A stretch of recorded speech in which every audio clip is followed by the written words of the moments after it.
요한복음 20장 19절에 보면은 예수님께서 부활하신 날, 안식구 첫날이죠. 부활하신 날 저녁에 그 제자들이 벌벌 떨며 문을 꼭꼭 잠그고 그렇게 숨어 있는 곳에 주님이 찾아오셨어요. 우리 주님께서 그들에게 너에게 평안이 있을지어다 말씀하시고 나서 두 손과 옆구리를 보라고 말씀을 하셨어요. 아마 이때 제자들이 가서 손을 보고 그 목구멍을 보고 아마 눈물도 흘렸을 것이고, 옆구리를 보니까 창에 찔린 그 상처가 있는 걸 아마 눈으로 확인을 했을 것입니다. 이렇게 살아계신 주님, 분명히 십자가에 못 박히셨던 주님이 부활하셨다는 것을 이 두 눈으로 확인을 했을 때 그들은 그냥 기뻐했다 그랬어요. 주님을 보고 기뻐했다고. 얼마나 기뻐했을까요? 그런데 이때 예수님께서 아버지께서 나를 보내신 것 같이 나도 너희를 보내노라, 이 말씀을 하시고 그들을 향하여 숨을 내쉬며 이르시되 성령을 받으라, 성령을 받으라, 그렇게 말씀을 하셨어요. 그런데 그 자리에 이 도마가 없었어요. 아마 개인적으로 볼 일이 있었는지 어디로 갔는지 모르지만은 그 자리에 없었어요. 그러니까 도마는 이제 나중에 제자들로부터 이야기를 듣게 됩니다. 주님이 여기 오셨었다. 부활하신 주님을 우리가 친히 손도 만져보고 옆구리도 봤다. 아마 그 얘기를 했을 거예요. 그러면 이 도마가 할렐루야 하고 감사합니다 이래야 되는데 25절에 보니까 도마는 이렇게 말합니다. 내가 그의 손의 못자국을 보며 내 손가락을 그 못자국에 넣으며 내 손을 그 옆구리에 넣어보지 않고는 믿지 아니하겠노라. 안 믿는 게 무슨 뭐 잘났는지 그냥 그러니까 자기 눈으로 확실하게 확인하지 않으면 자기는 안 믿겠다 이런 거예요. 여기서 우리는 도마가 아주 큰 문제가 있는 사람이라는 걸 알 수 있어요. 첫 번째로는요, 아니 예수님께서 십자가 지시기 전에 뭐라 그래서요? 여러 번 말씀하셨어요. 내가 이제 예루살렘에 올라가서 많은 고난을 받고 십자가에 못 박혀 죽은 다음에 사흘 만에 다시 살아날 것이라고 한 번이 아니에요. 적어도 3번 이상을 말씀해 주셨어요. 아니 그렇다고 하면 지금 제자들이 예수님 부활하셨다 그러면 예수님 말씀하신 대로 이루어졌거나 그대로 믿어야 되잖아요. 그러니까 예수님 말씀대로 됐으니까 그걸 그냥 믿어야 되는데 이걸 믿지 않은 거예요. 그러니까 이건 보통 문제가 아닙니다. 아니 도대체 도마는 예수님을 도대체 누구로 알기에 예수님이 하신 말씀을 그대로 믿지 않고 있는 것입니까? 여러분, 도마가 예수님 말씀 자체를 믿지 않는다는 건 예수님을 믿지 않는다는 말과 같은 거예요. 여러분, 이게 보통 문제가 아닌 것입니다. 예수님이 그리스도시요 살아계신 하나님의 아들이심을 믿지 않고 있었던 거예요. 우리 예수님은 천지전능하신 분이고 절대주권을 가지신 분이고 신실하신 분이고 반드시 말씀한 대로 이루시는 분이고 완전하신 분이라는 걸 그는 믿지를 않고 있었던 거예요. 그래서 예수님 말씀대로 되었는데도 그것을 믿지 않았던 것입니다. 구약에 보면 사울 왕이 그 사무엘을 통해서 하나님의 명령을 듣게 되죠. 일주일 동안 한 일을 기다려라.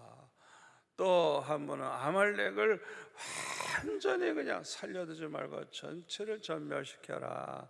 이제 그렇게 말씀을 했을 때, 그 살찐 양이나 소 이런 것들은 죽이지 않고 그냥 가져왔어요. 분명히 다 죽이라 그랬는데, 예? 그때에 사무엘이 뭐라 그럽니까?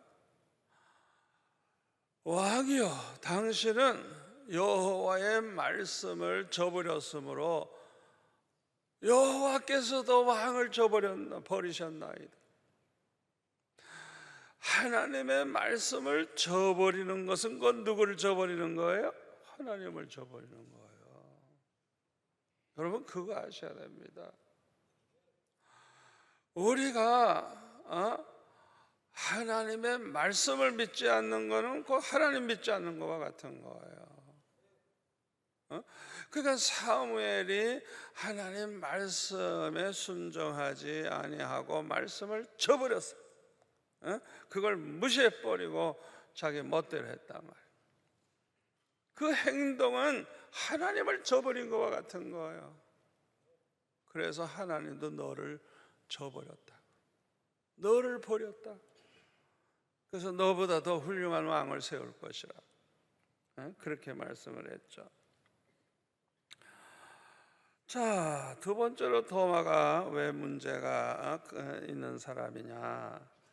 도마는 제자의 말도 믿지 아니하였기 때문에 이거는 보통 문제가 아닙니다.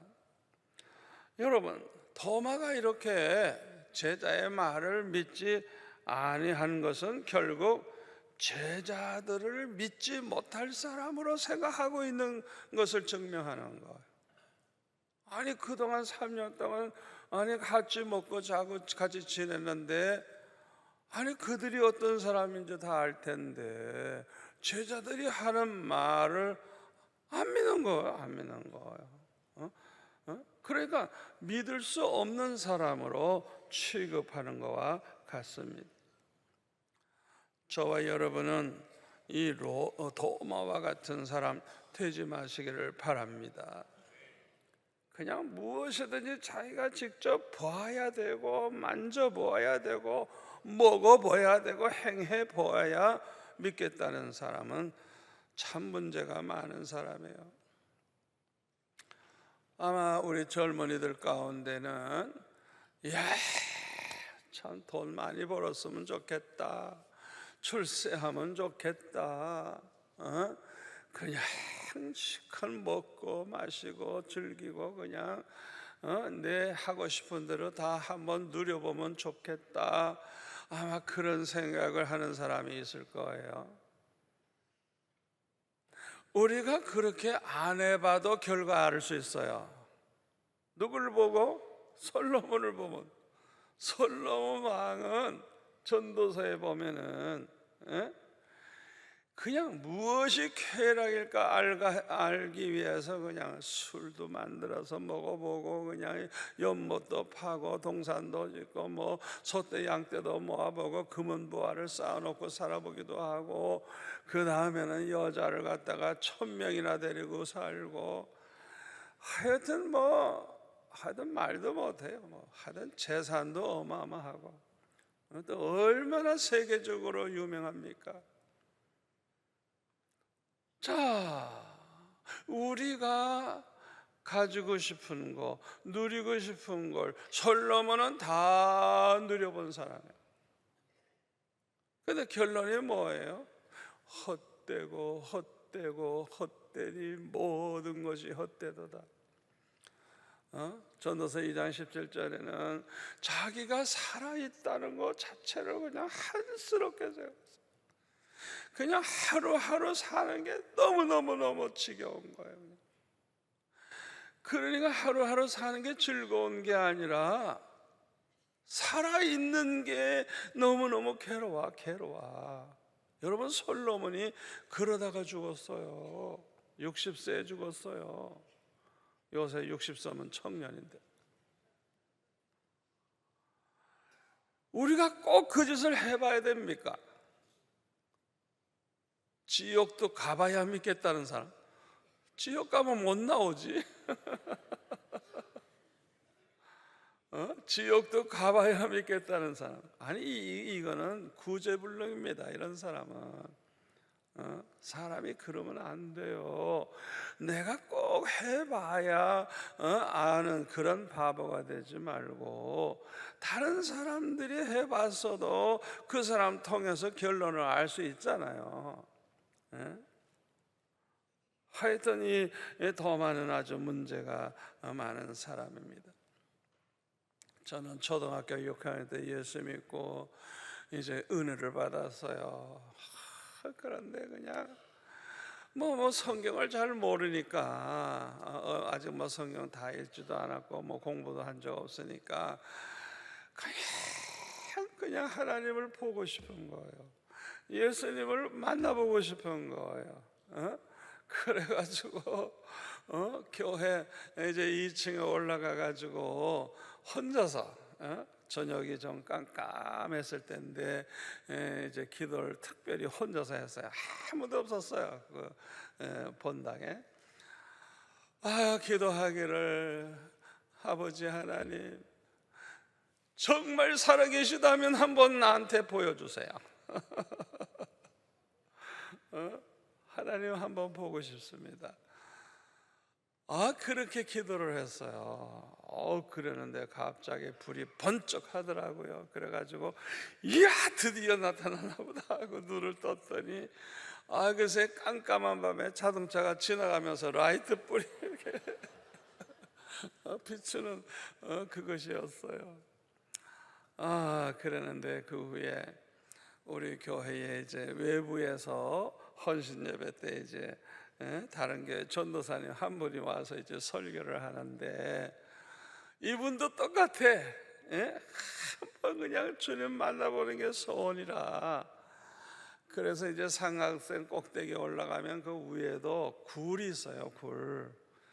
그런데 그 굴 속에 들어가서 금식 기도를 하는 거예요.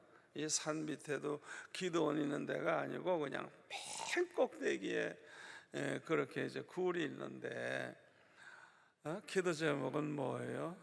주님, 한번 만나보고 싶습니다. 좀 나에게 좀 나타나 주십시오 하고 금식하며 기도했대요. 금식하면서, 그냥 금식하면서. 아이고, 며칠 동안 기도했더니 그냥 어느 날 한밤중에 그냥 갑자기 굴속이 밝아지면서 나타나는데 머리 푼 귀신이 나타나더래요. 아주 그 순간에 자기가 아주 그냥 뭐 정말 기절할 뻔했대요. 그때 그분이 하는 얘기가 절대로 보여달라는 기도하지 말라고. 그런 얘기를 해서 저는 이제 그 다음부터는 보여달라는 기도를 안 했어요. 우리 하나님은 뼈와 살이 없어요. 영이십니다. 영. 그러니까 우리 육안으로는 볼 수가 없는 분이에요. 아니, 볼 수 없는 하나님을 자꾸 보여달라 그러니까 결국 사탄이 거짓 환상을 보여주는 거예요. 여러분, 절대 보여달라 그러지 마세요. 보여달라고 하지 마세요. 자, 그런데 오늘 본문 26절에 보니까 그때부터 여드레를 지나서 우리 예수님이 제자들이 숨어 있는 그곳에 문을 꼭꼭 닫고 있었지만은 문도 열지 않고 예수님은 들어오셔가지고 너에게 평안이 있을지어다 말씀하시고 나서 의심 많은 그 도마를 한마디 책망도 안 하십니다. 도대체 너는 나를 왜 이렇게 안 믿느냐 책망할 것 같은데 안 해요. 책망 안 하시고 이 도마에게 말씀하신 27절에 보면 네 손가락을 이리 내밀어 내 손을 보고 내 손을 또 내밀어 내 옆구리에 넣어보라. 그리하여 믿음 없는 자가 되지 말고 믿는 자가 되라 말씀을 하셨어요. 아마 이때 도마는 그냥 기다렸다는 듯이 그냥 주님 앞에 가서 손가락에 그냥 구멍을 이 손에 이 구멍을 이렇게 넣어봤겠죠. 옆구리도 그냥 맞은 흔적도 거기다가 손가락을 넣어봤겠죠. 이 도마는 그 순간에 이야, 십자가에 못 박혀 죽으셨던 주님이 정말 부활하셨구나, 그걸 이제 확인할 수가 있었죠. 이렇게 예수님의 부활을 확인하게 된 도마는 28절에 보니까 나의 주시며 나의 하나님이시니이다, 이렇게 무릎을 꿇고 고백을 했어요. 그러니까 이 의심 많은 도마가 예수님이 누군지 이제 정말 알았던 거예요. 나의 주시며 나의 하나님이라고 그렇게 고백을 했어요. 마태복음 16장 15절에 보면 너희는 나를 누구라 하느냐 할 때 베드로가 대답하기를 주는 그리스도시요 살아계신 하나님의 아들이시니이다, 그렇게 고백했던 그 신앙 고백을 도마는 이제야 했던 것입니다. 이런 도마에게 예수님은 충고를 하십니다. 29절에 너는 나를 본고로 믿느냐, 보지 못하고 믿는 자들은 복되도다. 사도 바울도 다메섹 도상에서 부활하신 주님을 만나기 전까지는 예수님 믿지 않았어요. 예수님에 대해서 소문을 통해 얼마나 잘 알고 있었을 거예요. 그렇잖아요. 그러나 예수님을 그리스도로 살아계신 하나님의 아들로 믿지 아니했어요. 어떻게 보면 도마와 비슷한 사람이에요.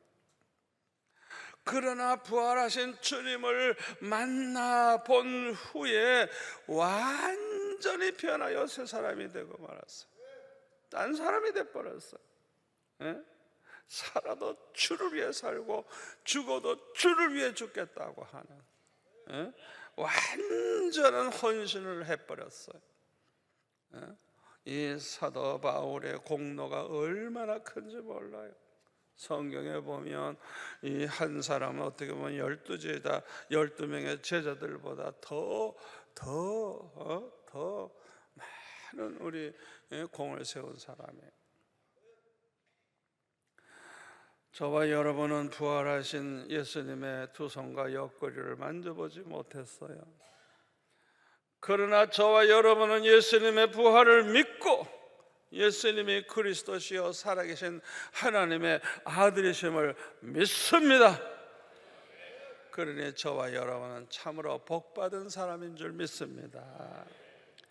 예수님이 믿어진다는 것, 예수님의 말씀이 다 믿어진다는 것, 이것은 전적으로 하나님의 은혜입니다. 그래서 에베소서 2장 8절에 뭐라 그랬어요? 너희는 그 은혜에 의하여 믿음으로 말미암아 구원을 받았으니 이것은 너에게서 난 것이 아니요 하나님의 선물이라. 행위에서 난 것이 아니니 이는 누구든지 자랑하지 못하게 함이니라. 하나님의 은혜로 말미암아 예수 믿게 됐고, 하나님의 은혜로 말미암아 행함으로는 지옥 갈 수밖에 없는데 믿음으로 구원을 받게 된 것, 이 모든 게 하나님의 은혜인 줄 믿습니다.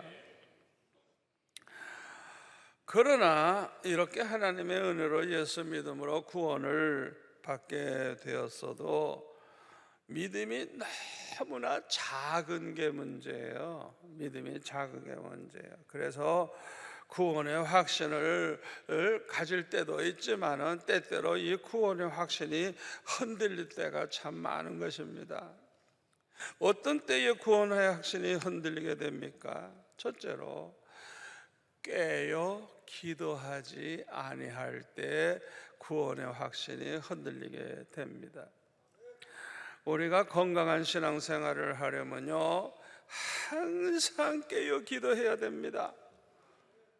아멘.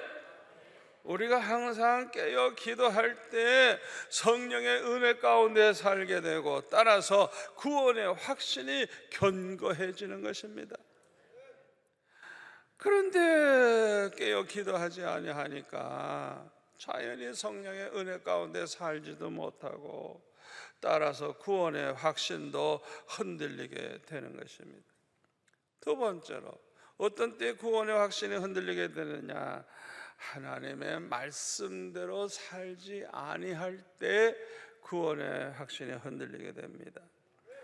신앙생활이라고 하는 것은 한마디로 말해서 하나님 말씀대로 사는 거예요. 하나님 말씀대로. 아멘.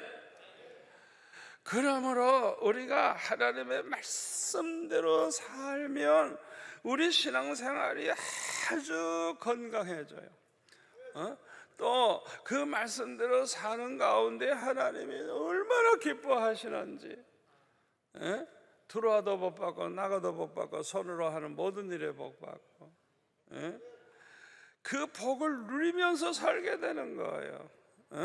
하나님 말씀대로 이루어지는 걸 체험하면서 살게 되고, 정말 이야, 참 예수 믿는 게 이렇게 복되고 행복하구나, 이렇게 그냥 아주 그냥 간증하면서 살게 되는 거예요.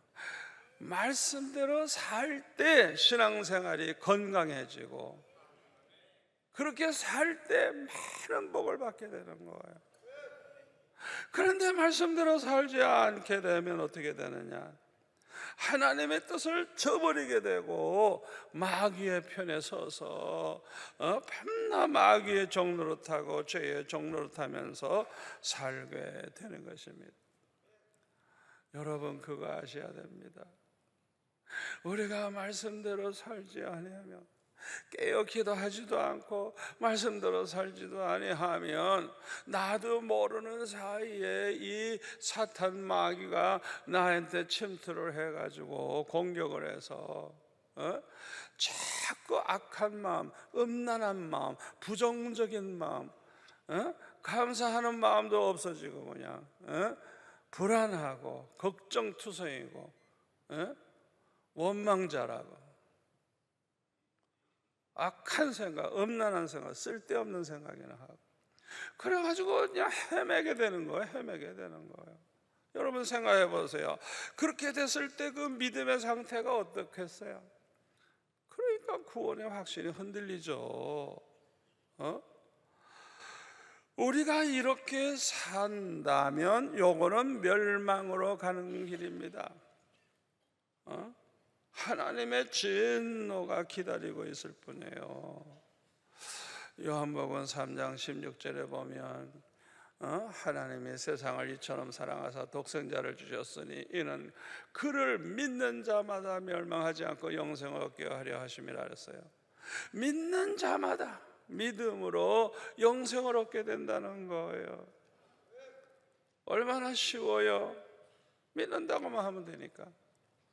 그런데 3장 36절, 요한복음 3장 36절에 뭐라 하세요? 아들을 믿는 자에게는 영생이 있는 건 확실해요. 그런데 아들에게 순종하지 아니하는 사람은 어떻게 되느냐? 영생을 보질 못한대, 구경도 못한대.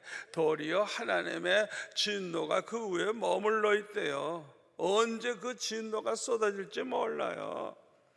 언제? 그러니까 그렇게 위험한 거예요. 우리가 예수 믿으면 구원받고 영생을 얻는데 실제로는 순종 안 해, 순종 안 해. 다시 말하면 산 믿음이 아니라 죽은 믿음을 가지고 있으면 어떻게 되느냐? 그 사람은 그 죽은 믿음 가지고는 영생을 얻지를 못하는 거예요. 아예 보지도 못한다. 보지도 못한다. 하나님의 진노가 오히려 기다리고 있어요. 기다리고 있어요. 그러니까 죽은 믿음 가지고는 구원을 받을 수가 없는 것입니다. 로마서 10장 9절 10절에 보면 네가 만일 내 입으로 예수를 주로 시인하며 또 하나님께서 그를 죽은 자 가운데서 살리신 것을 내 마음에 믿으면 구원을 받으리라. 10절 다 같이요. 사람이 마음으로 믿어 의에 이르고 입으로 시인하여 구원에 이르느니라. 여러분, 이거 입으로 사람들 앞에서 나는 예수 믿습니다, 난 예수 믿는 사람입니다, 이까짓 거 얼마나 쉬워요. 그러나 로마 시대에 그 옛날에는 가이사만 하나님이고 가이사 외에 다른 신을 주라고 하면 다 죽여요. 그렇기 때문에 북한에 가서 내가 예수 믿는다고 그렇게 말하면 결국 뭐예요? 예수 믿는다고 말을 하면 그건 죽는 거예요. 여러분, 그거 아셔야 돼요. 그러니까 우리가 입으로만 믿는다고 하는 그 믿음이 아니라 죽을 각오를 하고 내가 예수님을 믿는다고 말할 수 있는 그런 신앙을 가져야 되는 거예요. 그런 신앙을.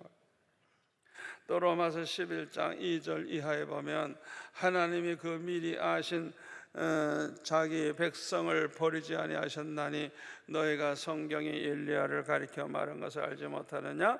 그가 이스라엘을 하나님께 고발하되 주여 그들이 주의 선지자들을 죽였으며 주의 제단들을 헐어버렸고 나만 남았는데 내 목숨도 찾나이다 하니 그에게 하신 대답이 무엇이냐? 내가 나를 위하여 바알에게 무릎을 꿇지 아니한 사람 7,000명을 남겨두었다 하셨으니 그런즉 이와 같이 지금도 은혜로 택하심을 따라 남은 자가 있느니라. 여기 남은 자는 어떤 사람들입니까? 모두가 다 바알 앞에 무릎을 꿇는데 바알한테 무릎 꿇지 않은 사람, 이거 대단한 사람입니다. 이 아합 왕이 모든 사람들 다 바알신을 섬기게 했어요. 그런데 바알에게 무릎을 꿇지 않은 사람이 7,000명이나 있다네요. 7,000명. 이 사람이 도대체 어떤 사람이냐? 하나님의 은혜로 택하심을 받은 자들이라는 거예요. 아멘. 아멘. 여러분, 그 요한계시록에 보면 얼마나 무시무시한 환난과 핍박이 오는지 몰라요. 그러니까 대부분의 사람들은 다 짐승 우상 앞에 절하고 다 거기다가 인을 찍힘을 받고 하여튼 별별 짓을 다 하지만은 여러분, 요한계시록에 보세요. 생명책에 기록된 자들은 절대로 그렇게 안 한다는 거예요. 성경에 보면 예수님께 붙어있는 사람, 요한계시록 17장 14절 같은데 어린 양 예수님은 항상 이기신다 그랬어요. 그런데 그와 함께 있는 자들도 이기리로다. 택하심을 받고 부르심을 받고 진실한 자들, 정말 진실하게 예수 믿는 사람은 주님과 함께 이기리로다. 성경에 이긴다고 그랬어요.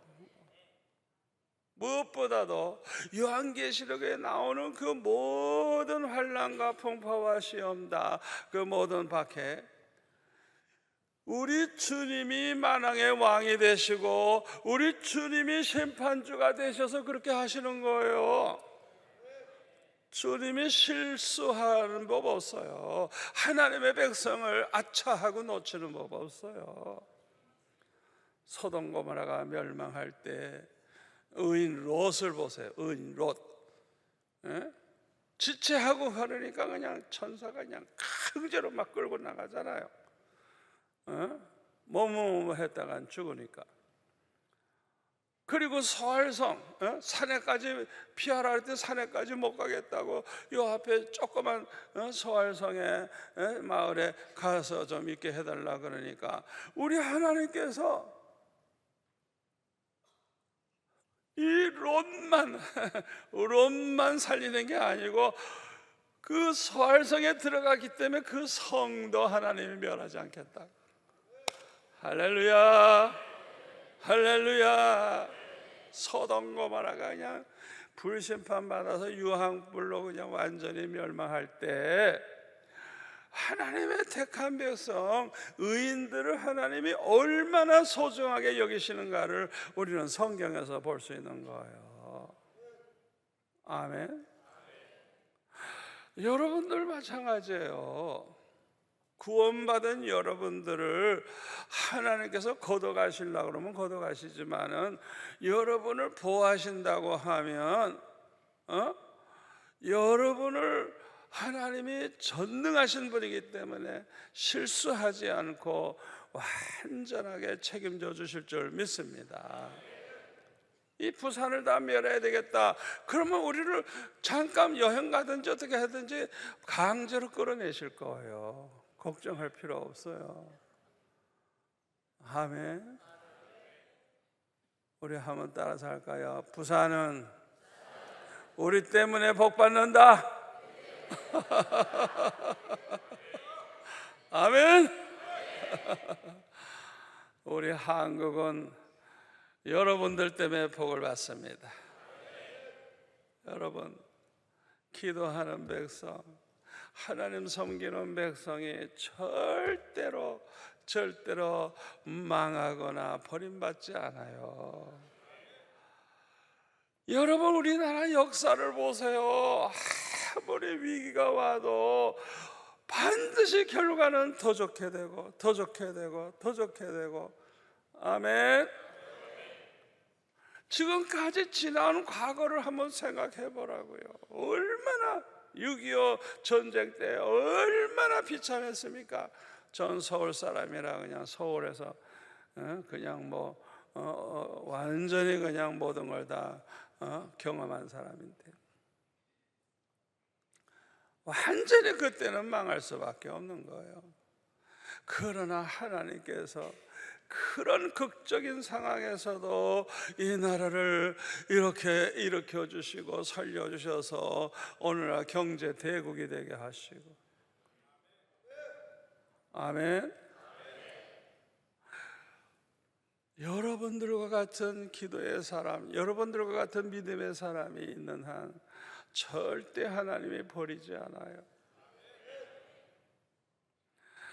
여러분 우리 한국교회가 문제가 많은 것 같으나 오히려 우리 목사들이 문제가 많아. 성도들은 정말 순수한 사람들이 많고 정말 깨어기도 하는 사람 많고 여러분 절대 주님께서 무시하지 않는다는 거 믿으시기를 바랍니다. 하나님의 은혜로 택함을 받은 사람들은 바알에게 무릎 꿇지 않게 된다는 거예요. 이렇게 남은 자가 지금도 있다는 거예요. 승리할 사람, 끝까지 무릎 꿇지 않고 승리할 사람, 하나님의 은혜로 택함 받은 그 사람. 아멘.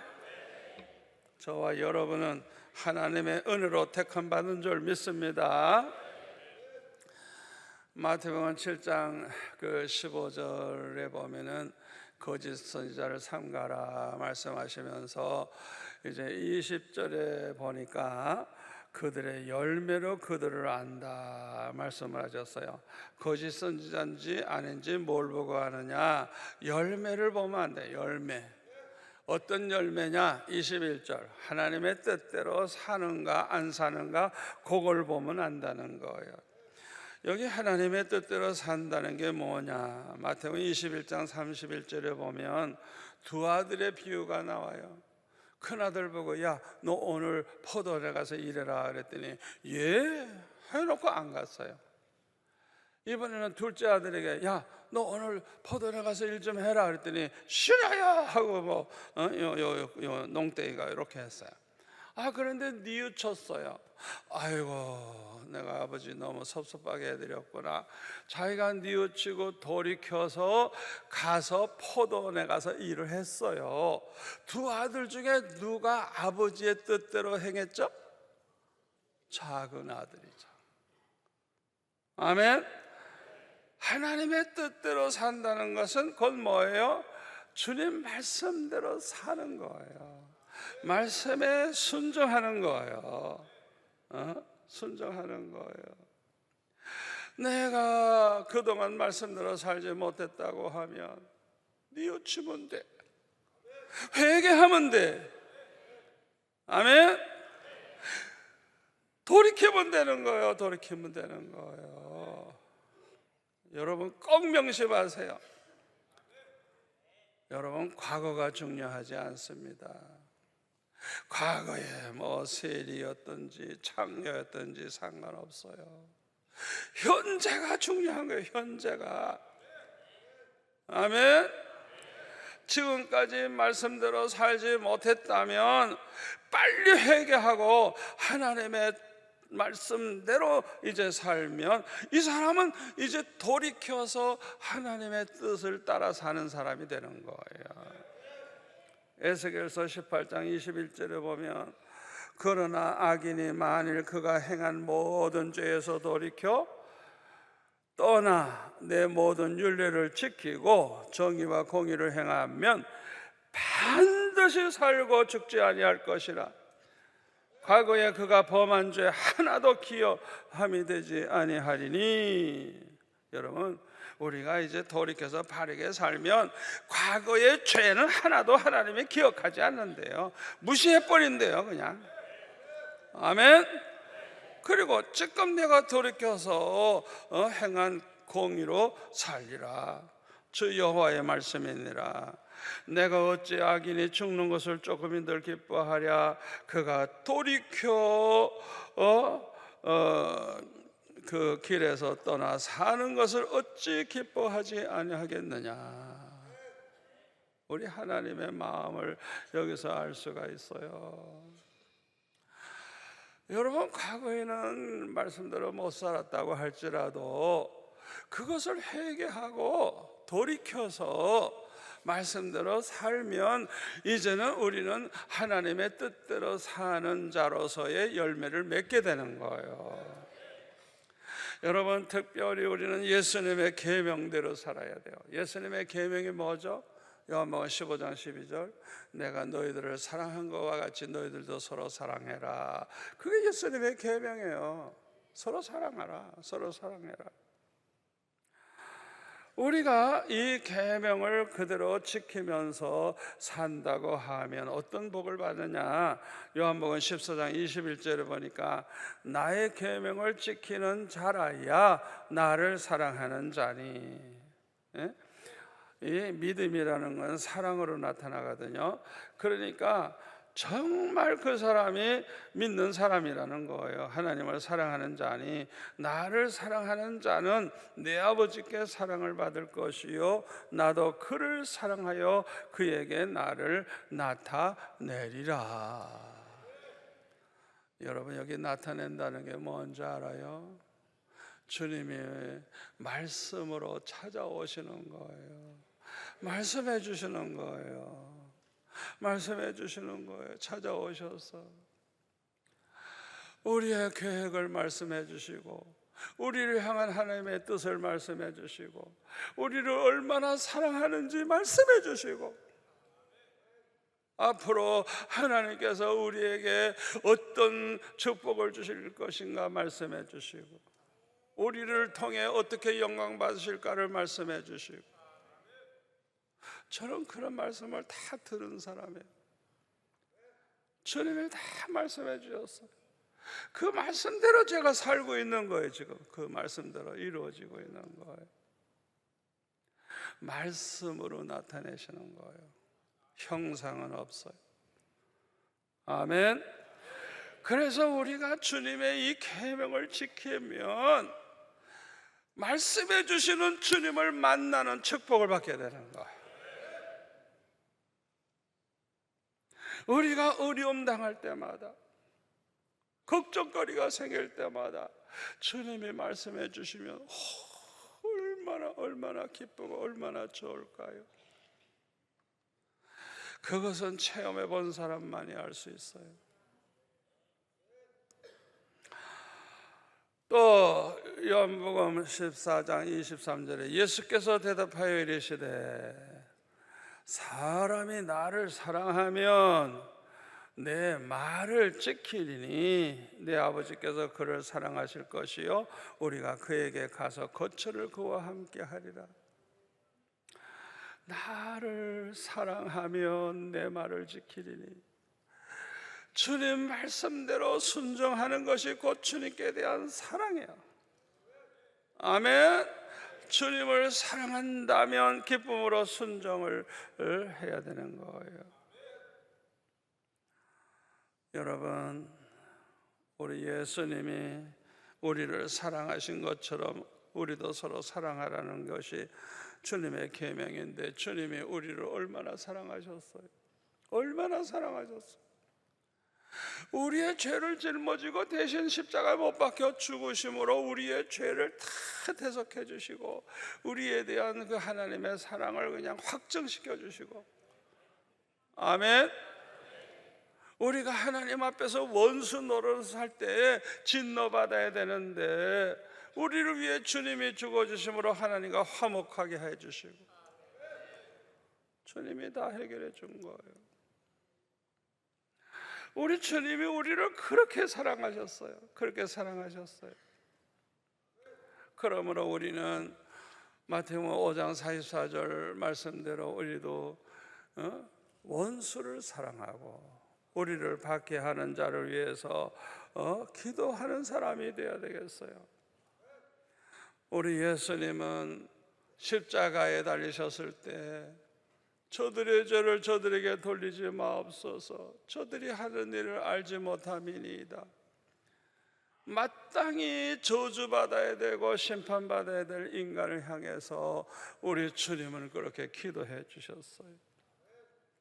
로마서 12장 14절에 보면 너희를 박해하는 자를 축복해라, 축복하고 저주하지 말라 그랬어요. 여러분, 우리의 입에서는 항상 모든 사람에게 축복만 해야 됩니다. 그게 기독교인이에요. 그게 구원받은 하나님의 자녀예요. 아멘. 우리는 절대로 그 사람의 잘잘못을 따지고 그렇게 할 거 아니고, 일단 도둑놈이라도 잘 되기를 축복하고 무조건 항상 축복하면서 살아야 돼요. 나를 괴롭히는 원수들, 그들을 향해서 축복하라. 축복하는 거예요. 저주하지 말라는 거예요. 로마서 12장 17절 18절에 보니까 아무에게도 악을 악으로 갚지 말고 모든 사람 앞에서 선한 일을 도모하라. 할 수 있거든 너희로서는 모든 사람과 더불어 화목하라. 모든 사람, 원수도 포함해서 나를 괴롭히는 그 사람까지 싸우려고 하지 말고 그들과 화목하라는 거예요. 히브리서 12장 14절에는 우리가 모든 사람과 화평함과 또 거룩함을 지켜라. 이것이 없이는 아무도 주를 뵙지 못하리라 그랬어요. 우리는 누구하고든지 악을 악으로 갚으려고 하면 안 돼요. 선으로 악을 이기는 자가 돼야 돼요. 무조건 저들을 축복해야 돼요. 아멘. 로마서 12장 19절에 보면은 내 사랑하는 자들아 너희가 친히 원수를 갚지 말고 하나님의 진노하심에 맡기라 기록되었으되 원수 갚는 것은 내게 있으니 내가 갚으리라고 주께서 말씀하시니라. 주님은 말씀하십니다.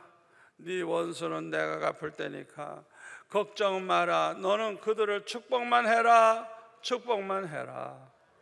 원수는 내가 대신 갚아주마. 반드시 갚아줍니다. 반드시 갚아줘요. 여러분, 그런데 우리가 이 말씀대로 살지 않고 자꾸 그냥 반감을 가지고 행동하면 더 어려움을 당하게 되는 거예요. 더 어려움을 화목할 수가 없어요. 그래서 우리는 무조건 그들을 축복만 하고 하나님께 맡기라 이게 맡기라 이게. 그리고 20절에 보면 내 원수가 줄이거든 먹이고 목마르거든 마시게 하라. 그리함으로 내가 숯불을 그 머리에 쌓아 놓으리라. 악에게 지지 말고 선으로 악을 이기라. 여러분, 이렇게 원수들에게 이렇게 우리가 선으로 그렇게 좋은 일을 할 수 있으려면 우리가 용서하지 아니하면 그렇게 할 수가 없어요. 무조건 용서하면서 살아야 돼요. 용서하면서. 저는 이걸 잘 모를 때는 사과하면 용서하지, 잘못했다고 하면 용서하지, 어떻게 자기가 잘못했다고 안 하는데 어떻게 용서가 되지? 아니에요. 성경에 보니까 우리는 무조건 용서해야 돼요. 이렇게 아멘이 작아. 아마 죽어도 용서 못할 사람이 있는 모양이지. 마태복음 6장 14절 15절에 뭐라 그랬어요? 우리가 형제를 용서해야 하나님도 우리를 용서하지. 우리가 다른 사람 잘못을 용서 안 하면 하나님도 우리를 용서 안 하신대요. 이게 얼마나 무서운 말씀이에요. 우리가 용서 안 할 자유가 없어요. 용서 안 하면 나도 용서 못 받아요. 못 받으면 절대 천국에 못 들어가요. 죄를 가지고는 절대 천국에 못 갑니다. 주님 앞에 죄 사함을 받아야 들어가지. 내가 죄 사함 받으려면 나도 용서해 줘야 되는 거야. 아무리 억울해도, 아무리 속상해도 용서해야 돼요. 나 자신을 위해서. 아멘. 참 너무너무 중요한 말씀이에요. 우리가 예수님의 계명대로 살아보세요. 우리 하나님 얼마나 기뻐하실까요? 우리가 하나님의 사랑과 축복을 아주 듬뿍 받아 누리게 됩니다. 여러분, 우리가 기도해도 응답이 안 될 때 많아서 속상하죠. 주님 말씀대로 살지 않아서 그래요. 주님 말씀대로 살지 않아서. 요한일서 3장 22절에 보면 이 사도 요한은 항상 기도할 때마다 응답을 받는데, 항상 구하는 바를 그에게서 받는다는 거예요. 비결이 뭐냐? 우리가 그의 계명을 지키고, 주님의 계명, 내가 너희들을 사랑한 것처럼 너희들도 서로 사랑해라, 이 계명을 지키고 그 앞에서, 주님 앞에서 기뻐하시는 것을 행하리라. 우리가 주님을 기쁘시게 해드리면서 살아보세요. 무슨 며칠씩 금식 기도해야 응답되고 그러지 않아요. 그냥 아버지 주실 때가 됐는데요, 이래도 이루어져. 저는 체험을 한 걸 얘기하는 거예요. 막연히 얘기하는 거 아니에요. 생각을 하면 어느새 와 있어. 어느새 와 있어. 너무 기적적인 게 많아요. 이 집안이 이제 너무너무 건조해서 전자가스기 사야 되겠다 의논하고 있는데 우리 교회 지사님 한 분이 사들고 들어오네. 아니 어떻게 우리가 지금 그걸 얘기하고 있는데 어떻게 사들고 오느냐고. 갑자기 생각이 나더래. 이거 써보니까 너무 좋더래. 그 목사님도 하나 사드려야 되겠다 그러고 지금 사가지고 오는 거래. 이야, 참. 제가 우리 집 사람 보고 여보 왜 수박을 안 사왔어? 수박을 좀 사오지. 그랬더니 아이고 수박 떨어지면 하나님 또 주시겠죠 이러더라고. 그래서 내가 아이고 믿음 좋다. 아 따르랑 하고 전화가 와. 전화 받아보니까 밑에 경비실에 우리 교회 권사님이 이만한 수박을 2개나 갖다 놨는데 너무 무거워서 못 가져간다고 나보고 와서 가져가라고. 그러니까 걸으면 걸었지 또 그래. 여러분 그렇게 체험하면서 살아보세요. 얼마나 행복한가. 여러분 우리는 주님의 계명대로 살아야 돼요. 아멘. 그게 우리에게 얼마나 큰 축복이 되는지 모르는 거예요. 우리가 그렇게 체험하면서 살면요 저절로 그냥 기쁨으로 그렇게 살 수 있어요. 아멘. 맛을 봤으니까 우리가 말씀대로 살 때 신앙이 건강해지고 많은 축복을 체험하면서 살게 되는 거예요. 그래야 예수 믿는 게 재미가 있잖아요. 아멘. 여러분 절대로 다른 사람을 판단하고 정죄하고 그렇게 살지 마세요.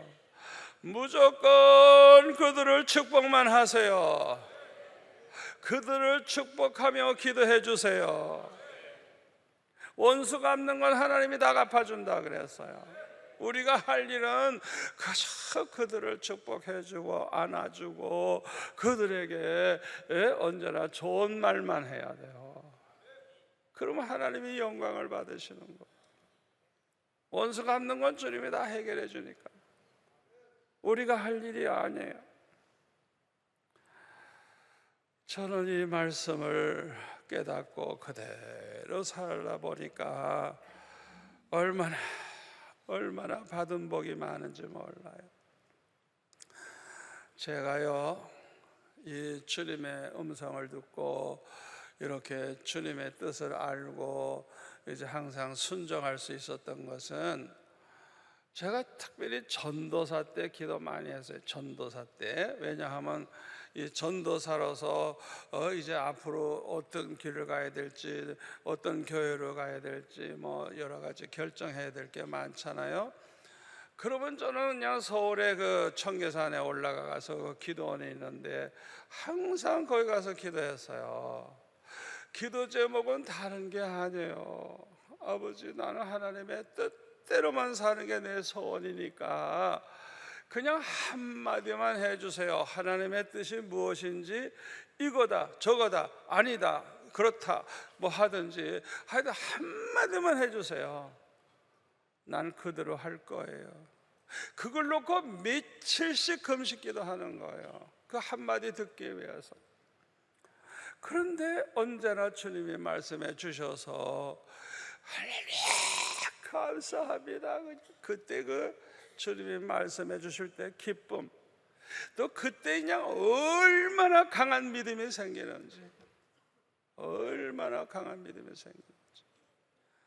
로마서 10장 17절에 뭐라 했어요? 믿음은 들음에서 나고 들음은 그리스도의 말씀으로 말미암느니라. 아멘. 주님이 말씀해 주실 때 얼마나 기쁘고 얼마나 좋은지, 이때 내 믿음은 얼마나 충만해지는지. 그러면 전 무조건 말씀해 주신 대로 그냥 결정하고 나갑니다. 그런데 그것이 그때만 축복이 아니고 평생 축복을 가져오는 거예요. 평생. 아멘. 여러분들은 부활하신 주님을 직접 만나서 손을 만져보진 못했어도 주님은 얼마든지 우리를 찾아오십니다. 아멘. 찾아오세요. 말씀으로 찾아오세요. 그래서 모든 문제, 고민 다 주님 앞에 기도하는 가운데 주님의 음성 들으면 그 순간에 다 해결되는 거예요. 그래서 뭐 어디 가다 도마와 같이 나의 주시며 나의 하나님이십니다. 이런 고백을 하며 살아갈 수 있는 성도가 되시기를 바랍니다. 기도하겠습니다. 아버지 하나님 감사합니다. 오늘 주신 말씀이 이 험악한 세상에서 사는 우리에게 항상 축복이 되게 하시고 이 말씀 붙잡고 살아감으로 아버지 오히려 더 축복받으며 간증하며 살게 하여 주시옵소서. 예수님의 이름으로 기도하옵나이다. 아멘.